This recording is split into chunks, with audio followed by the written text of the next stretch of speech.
I had a good friend that was a logger, and his dad is actually who hired me right out of high school. And from there, I just stayed with it.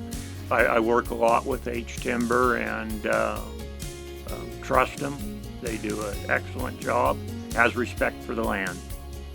Well, this particular job here, the landowners hired me to oversee the logging and mark the timber on this, and of course for forest health, try to take out all the diseased and crooked trees and leave a good stand of timber when we're done. The benefits of commercial thinning, not taking all the trees out, just a select few, is it opens up the forest. You get more grasses coming in, you get more native brush, and it's just a benefit. It's a win-win situation for the environment here in Eastern Oregon.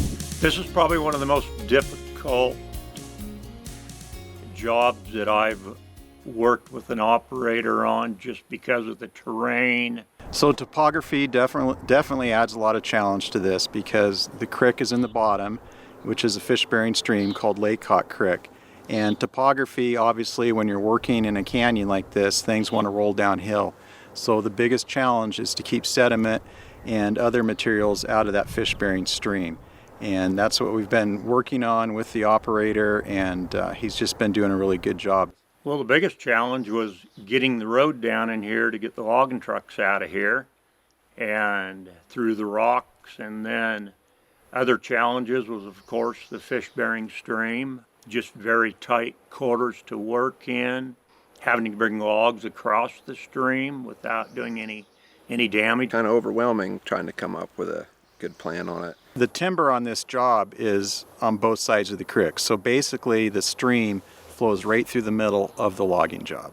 So that's what is really making it challenging, is to get the wood across from one side of the creek to the other, because the haul road is on one side of the creek, obviously, and there's no way to haul off the east side of this job. So everything on the east side of Laycock Creek has to come across the creek. And the operator actually came up with an idea that he would shovel log that wood across the creek. So what that means is they were going to process everything on one side of the creek, and rather than skidding it across the creek, across that crossing, to lessen damage and impact to the stream, they're going to use a piece of equipment called a shovel and swing those big logs across the creek. So we decided there to throw in a 36-inch culvert for the fish, trib it all up with logs, and then the processor is actually going to sit on one side, process so the brush stays on that side, and then pass the logs across our log crossing to the log loader. Worried first about the cutting. Some of these trees are big enough that if they're leaning that direction, they're hard to keep off that creek. But we got a good faller in here, and we do everything we can to keep them out of there. His timber faller does an excellent job. Levi, our faller, he's going out ahead of us, and he's getting about 2/3 of the trees that he can get a good lay on, and then once we get those cleaned up, get them out of the way, and then we can go back and work on the more challenging trees that need pushed or jacked or wedged, and to keep them out of the drainages. The skidder operator's very careful not to scar any trees, any leaf trees. He goes above and beyond out of his way to pull a tree around, to go around a tree, not to scar it. The operator's got to take his time, and the faller has been bucking most of it, so you're not pulling 70, 80 feet of tree behind you. You're only pulling 30 to 40 feet of tree. And that helps it snake it through and get it out around the trees we want to leave and protect. The landowner's main concern here was fire.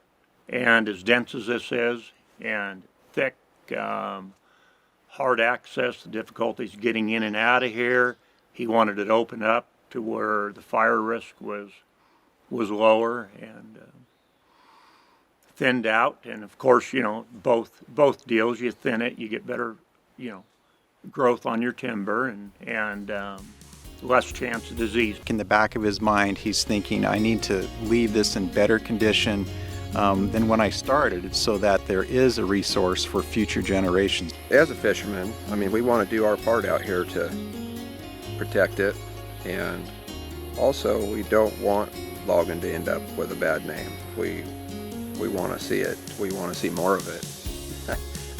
More logging, less fire. The forest, as a result of this operation, is going to be left in a better place.